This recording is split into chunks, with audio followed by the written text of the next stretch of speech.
ছাত্রদেরকে কি সমন্বয়কারী বানানোর জন্য কি আমরা তাদের পিছনে আন্দোলন করছি না? ঠিক আছে, হুম। এবার বাবারা হয়েছে, তারা যোগ্যতা আছে, তারা হয়েছে, সেটাকে আমরা মেনে নিয়েছি। কিন্তু এখন হুম। বলতেছে ছাড়বো না আমরা, আমরা দেখে দিব, বিচার করবো। বিচারের কথা বলে শেখ হাসিনার বিচার করবে, শেখ হাসিনা ফাঁসি দিবে। শেখ হাসিনার ফাঁসি কি 2 বছরের ভিতরে সম্ভব? 3 বছরের ভিতরে সম্ভব? বিচার, অনেকগুলি মামলা আছে, তার বিচার শেষ করে না তাকে ফাঁসি দিবে।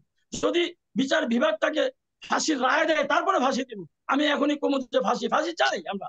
তাকে সর্বোচ্চ শাস্তি দেশের মানুষ আশা করে। সেদিন যদি তাকে পাওয়া যেত বাংলাদেশের মানুষ কিন্তু সেদিন তার ওই নিজেরাই আইন হাতে তুলে এনে যা করার তা করে ফেলত। জনাব ফারুক সাহেব বলেছেন যে বিএনপির পক্ষ থেকে ভোটার তালিকা প্রণয়নের জন্য কোনো দাবি করা হয় না, খুব সম্ভব এইরকমই কথা উনি বলেছেন। আমার মনে হয় বিষয়টি উনি সঠিক বলেননি, কারণ বিএনপির পক্ষ থেকে আওয়ামী লীগ যতবারই ভোটার তালিকা করেছে ততবারই আমরা বলেছি আমরা স্বচ্ছ ভোটার তালিকা চাই, এবং এই ভোটার তালিকায় যথেষ্ট অনিয়ম ছিল এই কথাগুলি বিএনপি বলেছে। কারণ বিএনপি জনগণের দল, আমি আবারও বলছি, বিএনপি আমি এই দেশের কথাই সবচেয়ে বড় বলেছি, আমি রাজনৈতিক এই দল। কথাই বলেছি যে গত 15 বছর বিএনপি রেজ করেছে, ওগুলো কি সমাধান হয়েছে কিনা।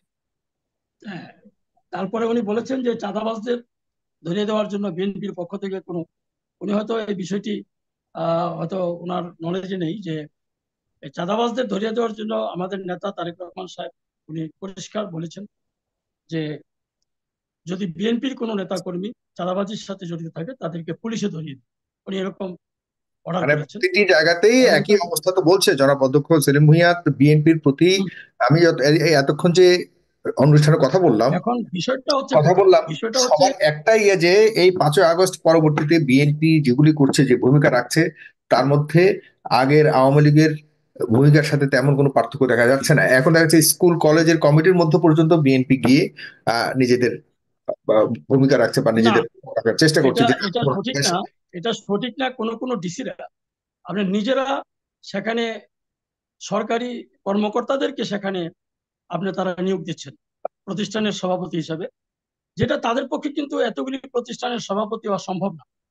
কিন্তু হুম। আমি যদি উদাহরণ দিয়ে বলি, আমার নির্বাচনী এলাকায় একটি রাজনৈতিক দলের এক নেতা পরিচয় দিয়ে বললেন আমি অমুক, আমি হুম। ওই রাজনৈতিক দলের অমুক কর্মকর্তা, আপনার কাছে একটা অনুরোধ আছে। আমি বললাম কি অনুরোধ? যে আমার দল থেকে 3টি স্কুলে, মানে একটি কলেজ এবং 2টা স্কুলে সভাপতি আমরা চাই। আমি হুম। বললাম আমি তো কোনো স্কুলে চাই না, আপনি চান কেন? আমি তো ইউনোকে বলি নাই যে আমার অমুক স্কুলের সভাপতি দেন। আমি তাদেরকে বলেছি যে যাকে যোগ্য মনে করেন তাদেরকে আপনি দেন, কিন্তু হুম। আপনি কেন চান? কিন্তু এই দলটি এখন তারা খুব সাধু সাজু, এবং তারা বলে যে তারা এই সমস্ত কোনো অপকর্মে নাই। বিষয়টা হলো যে বিএনপির কোনো কিছু হলে পত্রিকায় নিউজ হয় বিএনপি চাঁদাবাজি করছেন, আর ওই দলটি যদি কিছু করে, যেমন ইসলামিক মানে অনেকগুলি ব্যাংক তারা দখল পুনরুদ্ধার করেছেন, সেটা হুম। তারা বলেছেন পুনরুদ্ধার। আবার তাদের ভাষায় হলো এই ব্যাংকগুলি মায়ের কোলে ফিরে এসেছে। পার্থক্যটা কিন্তু এই জায়গায়। হুম। বিএনপিকে বলছেন চাঁদাবাজি করছেন, আর তারা যখন করে তখন বলছেন যে মায়ের কোলে ফিরে এসেছে। এবং তারাই এই সমন্বয়কারীদের, মানে সমন্বয়কারী যারা, এই সমন্বয়কারীটা কিন্তু বয়সে তরুণ, তাদের যে স্পিরিট ছিল, হুম। যে আন্দোলনটা তারা করেছিল, সেই স্পিরিট গুলিকে একটি রাজনৈতিক দল তারা ওন করতে চাচ্ছে, এবং তারা তাদেরকে গ্রিভে নিয়ে যেতে চাচ্ছে। এবং আপনি দেখবেন আরেকটি রাজনৈতিক দল যারা পতিত, যে সরকার, রাজনৈতিক দল আওয়ামী লীগ, তারা তাদের এই ছেলেগুলা, ছাত্রলীগ যুবলীগ গুলি বৈষম্য বিরোধী ছাত্র আন্দোলনের ব্যানারে চলে এসেছে। তারা হুম। আওয়ামী লীগ করে, কিন্তু তারা এখন বলছেন যে আমরা সমন্বয়, আমরা অমুক সমন্বয়কারী আমাদেরকে দায়িত্ব দিচ্ছেন এই কাজগুলি করার জন্য। গত হুম। 3-4 দিন আগে সময় টেলিভিশনে একজন সমন্বয়কারী, যে দপ্তর সম্পাদক বৈষম্য বিরোধী ছাত্র আন্দোলনের, হুম। উনি আমাকে বলেছেন যে দেখেন, আমি যখন বলেছি যে এই ছাত্রদের এই অ্যাচিভমেন্টটাকে নস্যাৎ করার জন্য আওয়ামী লীগের ছেলেরা কিন্তু ঢুকে যাচ্ছে, সে পরিষ্কার বলেছেন যে আমাদের মাঝে কোনো সমন্বয়কারী নেই, এবং এই সমন্বয়কারীদেরকে বিরুদ্ধে আমরা ব্যবস্থা নিচ্ছি। আপনার একটি, আমি যখন বাড়ি যাচ্ছি, একটি হুম। বড় আপনার ব্যবসা প্রতিষ্ঠান, তাদের সিইও আমার সাথে কথা বলবে, বললে যে স্যার আমরা একটা সমস্যা আছে। আমি কি সমস্যা? যে দেখেন সমন্বয়কারীদের নামে এরকম ভাবে চাঁদাবাজি চলছে, এই দেখেন ইয়াগুলি দেখেন, আপনার তাদের মেসেজগুলি দেখেন, মেসেজগুলি দিয়ে আমাদের সাথে বসেন, বসার পরে বলেন আমাদের এই কাজ দিতে হবে, ওই কাজ দিতে হবে, এই কাজ দিতে হবে। আমি বললাম এগুলি করার কথা না, এগুলি একটা চাঁদাবাজ। সমন্বয়কারীরা যারা নিজের জীবন বাজি রেখে এই একটা বড় অ্যাচিভমেন্ট তারা অর্জন করেছে দেশবাসীর জন্য, এরা যেটা করতে পারে না। আপনি সমন্বয়কারী যারা আছে তাদের সাথে যোগাযোগ করেন, এটা নিশ্চয়ই এটি চাঁদাবাজদের কাজ। এখন এই জিনিসগুলি যদি তারা না বুঝে, কারণ তারা বয়সে তরুণ, এই মানে চালাকিগুলি তারা অনেক সময় হয়তো তাদের হাতে তারা বুঝে উঠতে পারছে না, সেই জন্য তাদেরকে বিক্রি করা হচ্ছে। এই এই আপনার এখানে বাজার নিয়ন্ত্রণ করতে পারছেন না, রাকিব সাহেব বললেন। পুলিশ আইন শৃঙ্খলা, পুলিশ তো এখন অসহায়। তাদের কাছে যাবেন, অমুক গ্রামে মারামারি হচ্ছে, তারা যাবেন। অমুক জায়গায় বালু তোলা হচ্ছে, আপনারা আসেন, তারা যায় না, বলে যে না আমরা কিভাবে যাব, আমাদের আইন শৃঙ্খলা পরিস্থিতি যে অবস্থা, আমাদের মনোবল ভাঙ্গা, আমাদের সেরকম ফোর্স নাই, আমরা যেতে পারবো না। এখন একটা মামলা করা হয়েছে, মামলার আসামিদেরকে পর্যন্ত তারা ধরতে চায় না। তাহলে হাউ ইট ইজ পসিবল যে তারা দীর্ঘ সময় কিন্তু থেকে আওয়ামী লীগের বিচার কিভাবে করবে? আসামিদেরকে আসামিদেরকে ধরলে ছেড়ে দেওয়ার জন্য তো তদবির আসে আপনাদের কাছ থেকে, খুব ক্যাটাগরিতে বলেছে, এতক্ষণ বলেছে যে আপনারাই সবকিছুর মধ্যে। এই তদবিরগুলি আপনারা খবর নিয়ে দেখেন কারা করছেন। এই যে জোর করে ছেড়ে দেওয়া, এটা যারা করছেন তাদেরকে একটা গ্রুপকে যদি মনে করেন আমরা দায়ী করি, তা সঠিক না। এটা অনেকে এটার সাথে জড়িত যারা করে। এবং হুম। আওয়ামী লীগের লোকেরা যে কথাটি বলেছেন যে বাড়ির দিকে দেখে সেখানে আওয়ামী লীগের সভাপতি বাজারে বসে আছে। এই আওয়ামী লীগের সভাপতি বাজারে বসে আছে কেন? কারণ থানা আহ, কথা শোনে না বিএনপি, থানা ইউনোরা কথা শোনে না বিএনপি। তারা বলে যে এখানে সমন্বয়কারীরা দেখাশোনা করে। সমন্বয়কারীর সংখ্যা হইলো, সমন্বয়কারী হয়েছে সমন্বয়কারী যা হিসেব বলছেন যে আমাদের সমন্বয়কারী নাই। এখন হুম। সমন্বয়কারীর ব্যানার দিয়ে যে ছেলেটি ওই ভাই, জায়গায় থানায় বসে, উপজেলা পরিষদে এবং ওসির এখানে বসে থাকে। থানার পাড়ায় সবসময় আমাকে বলতে বিএনপি দেন, নেতা আপনারটা তো কর্মীরা আমি বসে থাকে। শুনছি, আমারটা শোনেন। আমিও বলেন বাস্তব বলেন। ভিত্তিক, আমি একটা অর্গানাইজিং সেক্রেটারি, আমি সব জানি না শুনে কথা বলতেছি, দায়িত্ব নিয়ে কথা বলতেছি। না এখন না, ওই সেটা ঠিক ওই আছে, আপনার এলাকায় যে গ্যাপও থাকতে পারে টিউনুর ভাই। রুমটায় বসে থাকে, ইউনুর রুমটায় যে ছেলেটা বসে থাকে, একটা হুম। বাচ্চা ছেলে, সে ওইখানে বসে থাকে, ইউনিভার্সিটির হয়তো ছাত্র, সে জানে না এখানে কি হচ্ছে, কিন্তু সে ওইখানে বসে থেকে আপনার হয়তো সে সামান্যতে সন্তুষ্ট হয়ে এক কাপ চা খেলে হয়তো ভালো আচরণ দেখে সে সেখান থেকে চলে আসতেছে। ওই সুযোগটা নিচ্ছে সে আওয়ামী লীগের লোক। এখন এই এবং স্থানীয় আওয়ামী লীগের প্রশাসনগুলি লোকজন যারা ওই চেয়ারম্যানরা, প্রশাসনের কাদের কথা শুনছে আপনি বলছেন জনাব আদর এখন সেলিম? এখন হ্যাঁ। আইন শৃঙ্খলা রক্ষা বাহিনী বলে সমন্বয়কারীদের কথা, সমন্বয়কারীদের সমন্বয়কারী। কথা শোনে, তারা বিএনপির কথা হ্যাঁ। শোনে না, রাজনৈতিক দলের কথা শোনে না। সেই সুযোগটা এখন তারা আওয়ামী লীগের সাথে, যেহেতু ওসিরাও আওয়ামী লীগ, ইউনোরা আওয়ামী লীগ, ইউনোদের জন্ম হয়েছে আওয়ামী লীগের জন্ম, সুতরাং ডিসিদের জন্ম আওয়ামী লীগের জন্ম, আওয়ামী লীগ তাদের জন্ম দিয়েছে, তাদের নিয়োগপত্র সবকিছু আওয়ামী লীগের হাতে। সুতরাং সেই লোকগুলি তো আবার আওয়ামী লীগ যখন নাকি সমন্বয়কারীরা এখানে মূল ভূমিকায় চলে আসছে, তাদের সাথে কথা বলে কাজ করতে তাহলে হবে। নাহিদ উপর ইসলামের ওই থেকে দাবিটা অর্ডার। না না কিভাবে না ভাই, দেখেন? নাহিদ ভাই ইসলাম এটাতে আমি মানে একদম প্রতিবাদ জানাই ভাই। আমাদের সাথে ভাই আওয়ামী লীগের ট্যাগ দাও বা আওয়ামী লীগকে আমরা সুবিধা দিচ্ছি ভাই, এটা কখনো আমরা মানতে পারি না ভাই, মানে এটা আওয়ামী লীগ সুবিধা এভাবে দিচ্ছে বলবেন বলতে না। যে এখন যে ইউনো ডিসি দের আপনাদের কথা সাথে বলা হচ্ছে আপনাদের এরা। ব্যানারে হ্যাঁ, আওয়ামী ইউনো লীগের আছে। ডিসিএসপি এরা তো আওয়ামী লীগের, এটা তো আওয়ামী হ্যাঁ, তো লীগের। তাদেরকে এখনো এভাবে ইয়ে করার ক্ষেত্রে আপনাদের ভূমিকা আছে, সেটাই বলতে চাচ্ছি। না, আমাদের কিসের আওয়ামী ভূমিকা আছে? লীগের আমরা কি রাষ্ট্রীয় পুনর্বাসনের কোনো ব্যাপারে দায়িত্বে আছি? সমন্বয়কারীদের আপনারাই ভূমিকা তাদের আমরা সবচেয়ে কি এখন বেশি। সেই অনেক দায়িত্বে কাছে। আছি? হুম। বিএনপি যেমন রাজনীতি করতেছে, ছাত্ররা রাজনীতি করতেছে, সামাজিক ভাবে তারা মানুষের সহযোগিতা করতেছে বিভিন্ন কাজে। এই যে কিন্তু বিএনপি, আমি বলি ভাই, বিএনপির নেতা কর্মীরা যখন একজন আওয়ামী লীগ নেতাকর্মীকে যখন আশ্রয় দেয়, তখন ছাত্ররা সেখানে প্রতিবাদ জানায়।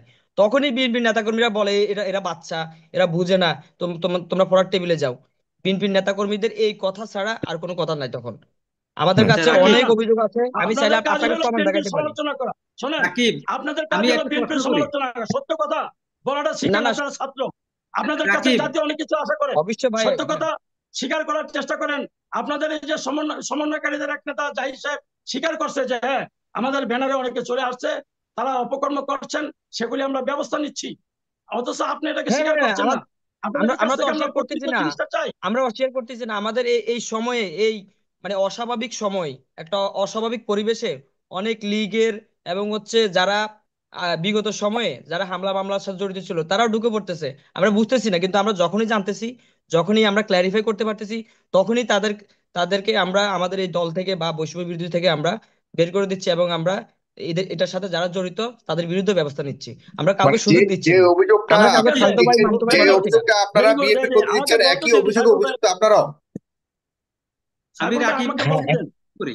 হ্যাঁ, রাকিব, সেলিম ভাই এখানে তো বললো আমরা অভিযুক্ত। যে আমি অধ্যক্ষ এখানে সেলিম ভুঁইয়ার যেখানে কথাটা আপনি সাপ্লিমেন্ট কোনো ধরনের আপনি পার্টিনেন্ট কোনো কোয়েশ্চেন শোনেন, করলে করতে যেখানে পারেন। আমি সেলিম তাদের ভুঁইয়ার কথা বাজার শুনে শেষ নিয়ন্ত্রণ করিনি করার এখন। ক্ষমতা নাই, জি যেখানে জি তাদের ভাই বাজার সব নিয়ন্ত্রণ করা অধ্যক্ষ সেলিম ভাই, ক্ষমতা নাই। একটা একটা হয়তো রিলেভেন্ট কোশ্চেন করতে পারে জনাব ওমর ফারুক, এরপরে আপনি শেষ করবেন। জি ওমর ফারুক, আপনি কিছু আমি একটা আমি রাকিব সাহেব আপনাদের কাছে বলতেছি যে আপনারা যে এই যে এই বৈষম্য বিরোধী আন্দোলন, আপনারা এই রাজনৈতিক দল করবেন, অনেক কিছু অনেক বড়, আপনাদের উপরও তো মানুষের অনেক আকাঙ্ক্ষা।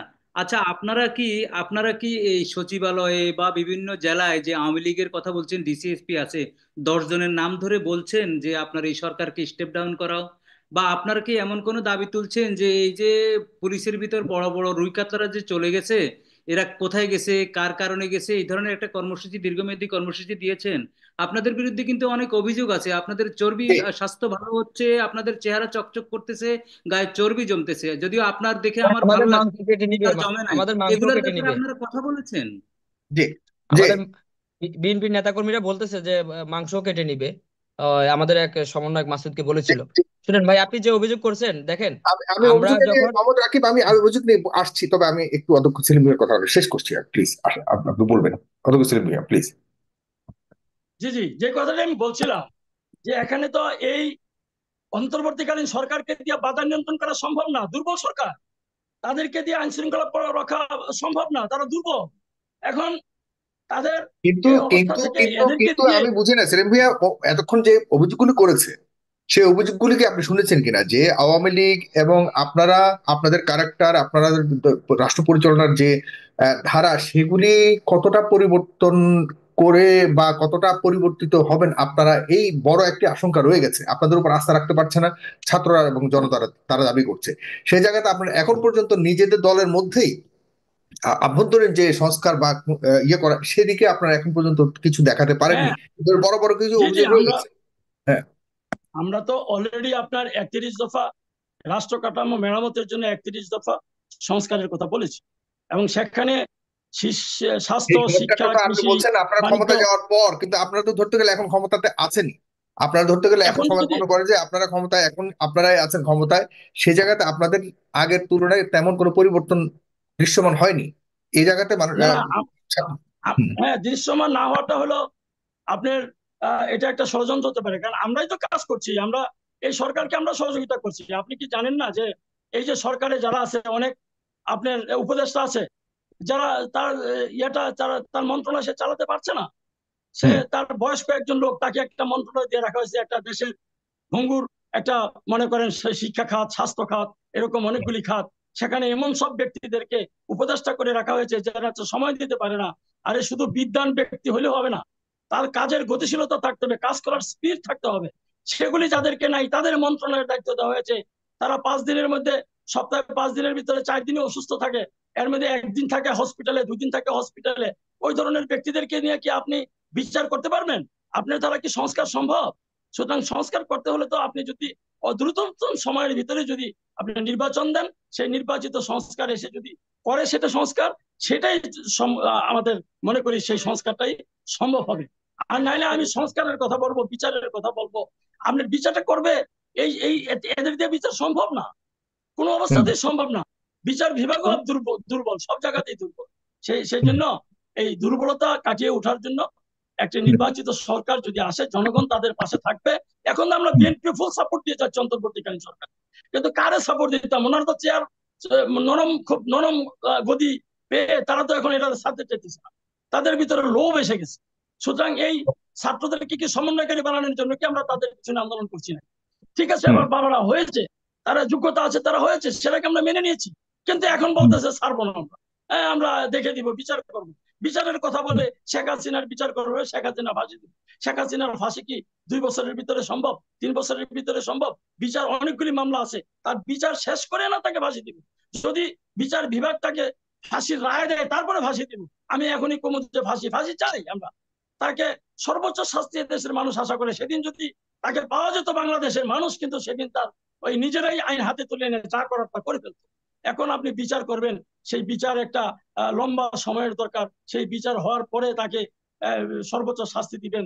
ততক্ষণে এদেশের মানুষ কি আপনাদের ক্ষমতা দিয়ে রাখবে? ততক্ষণ কি আপনারা ক্ষমতা ঠিক। থাকতে পারবেন? মানে এখন তো এসবের আপনারাই ক্ষমতা। বিপরীতে আসলে তারা ক্ষমতায় দীর্ঘায়িত বা দীর্ঘ সময় থাকতে চায়, এটি আপনি বলতে চাচ্ছেন এগুলি। এটাই চাচ্ছে তারা। একটা জি, একটা একটা কমিটির নাম দিয়ে, একটি একটা আপনার ওই অজুহাত দিয়ে সংগঠনের তারা নাম দিয়ে ক্ষমতায় তারা যেতে ক্ষমতা চায় থাকার এবং ইচ্ছা থাকতে তারা। চায়। জি থাকতে চায়। জি, আপনাকে ধন্যবাদ।